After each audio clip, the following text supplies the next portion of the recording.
దేశంలో black money అరికట్టించడానికి ప్రధాని నరేంద్ర మోడీ విప్లవాత్మకమైన నిర్ణయం తీసుకున్నారు. 500, 1000 రూపాయల కరెన్సీ నోట్లను రద్దు చేసి వాటి స్థానంలో కొత్త 500, 2000 రూపాయల నోట్లను చేస్తున్నట్లు ప్రకటించారు.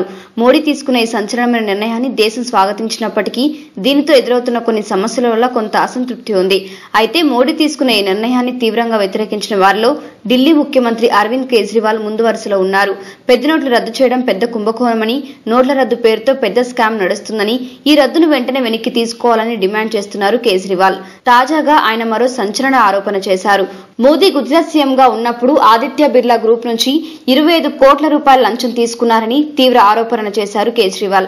2013 అక్టోబర్లో అప్పటి ఆదిత్య బిర్లా గ్రూప్ అధ్యక్షుడిగా ఉన్న సుంబేదు అమితాబ్ పై ఐటీ దాడులు నిర్వహించగా ఆయన ల్యాప్టాప్ లో అప్పటి గుజరాత్ సీఎం కు 25 కోట్ల రూపాయలు చెల్లించినట్టు వివరాలు చెప్పుకొచ్చారు కేజ్రీవాల్. కేజ్రీవాల్ చేసిన ఈ ఆరోపణ ఇప్పుడు హాట్ టాపిక్ గా మారింది.